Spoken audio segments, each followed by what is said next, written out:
Ed è con noi Andrea Crisanti, virologo, microbiologo di Padova, responsabile un po' della politica del Veneto. Adesso parleremo perché c'è tutta la storia dei tamponi, ma stamattina lei ha rilasciato un'intervista al Corriere della Sera in cui ha parlato di ritardi colpevoli, ha detto che abbiamo voluto difendere il paese dei balocchi. Cosa intendeva dire?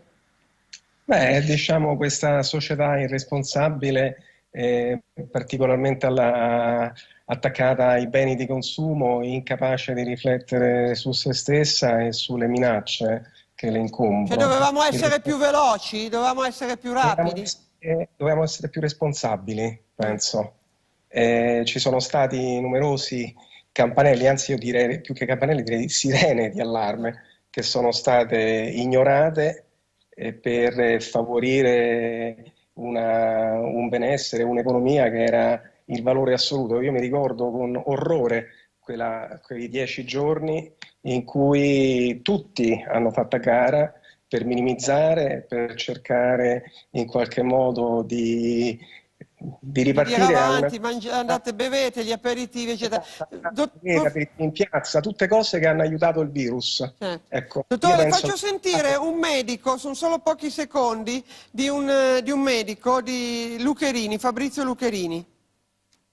Questi dati sono falsi perché tu un rapporto tra chi guarisce e chi muore lo fai soltanto se hai la certezza di quanti sono i malati.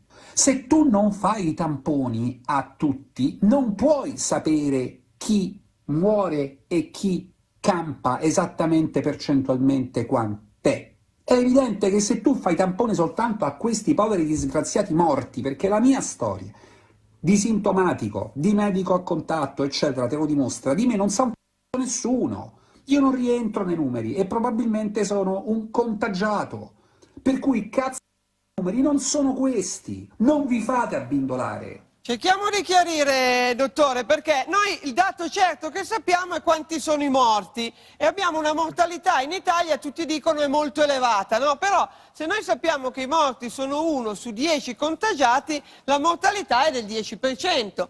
Ma se, come si dice, i contagiati sono 10 volte tanto, e cioè sono 100, la mortalità in Italia è dell'1%, sarebbe dell'1%, e questa sarebbe una buona notizia. La cattiva notizia qual è? È che noi pensiamo di aver individuato i 10, ma ce ne scappano 90 e noi quelli dobbiamo andare a prenderli. Come si fanno ad andare a prenderli? Si fanno più tamponi per tutti. È così o ho sbagliato qualcosa? Ma guardi, io penso che ormai la situazione della Lombardia sia fuori controllo, non credo che ci siano i mezzi per contare quante persone si infettano, quindi i numeri che ogni giorno dà la protezione civile lasciano il tempo che trovano, perché io non credo che il virus del Veneto sia diverso dal virus della Lombardia. Cioè non c'è stata una mutazione, professore? Qualcuno ha parlato di una possibilità di mutazione del virus? No. Senta, guarda, queste sono tutte ipotesi. I virus isolati in Veneto sono estremamente simili a quelli della Lombardia e non giustificano una spiegazione di questo tipo. Però perché in Veneto siete riusciti a contenerlo e in Lombardia invece è esploso? Ma guardi, perché il Veneto, diciamo, ha una sanità territoriale molto più sviluppata e più capillare e sicuramente si sono attivati immediatamente, hanno seguito le segnalazioni, hanno rintracciato i contatti, hanno isolato i contatti. Quindi ma lei basta vedere i numeri, perché la realtà sta nei numeri. Se lei vede, il Veneto ha il più alto rapporto tra domiciliati e pazienti in terapia intensiva, che dice qualche cosa. Cioè sono Dice andati che a prendere quelli cosiddetti invisibili, quelli che sfuggono e che però contagiano tutti gli altri. E questo è il problema, professore.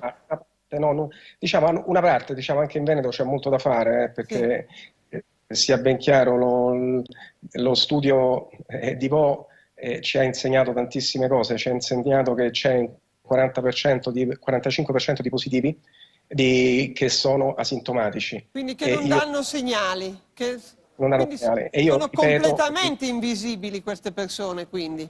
Io ripeto, ritorno a dirlo anche qui una volta, io mi stupisco che i cinesi non si siano accorti di un fenomeno talmente massiccio, perché se l'avessero detto, le direttive dell'OMS che sono state ispirate dai loro dati sarebbero stati Ma completamente adesso, differenti. professore, in una battuta che ma quindi adesso i tamponi si devono fare, si possono fare a piccoli gruppi, a piccole comunità, oppure ormai è scappato e non ce la facciamo più? No, guardi, dunque, allora, diciamo i tamponi che poi vanno sotto il nome scientifico di sorveglianza attiva, Sì, nel senso uno sorveglianza attiva. si va a cercare i casi, no? Allora, guardi, quando un'epidemia è all'inizio sono uno strumento formidabile perché permettono di fotografare esattamente la situazione, come è stato fatto a Vo', di mettere tutti quanti in isolamento e di bloccarla all'inizio. È chiaro che in una situazione come questa non è che si possono fare i test a tutti quanti, però i tamponi hanno, a mio avviso, una grandissima utilità per mettere in sicurezza quelle parti dell'Italia dove ancora Non c'è l'epidemia diffuso. è florida. La ringrazio, dottore, la ringrazio molto per la sua testimonianza.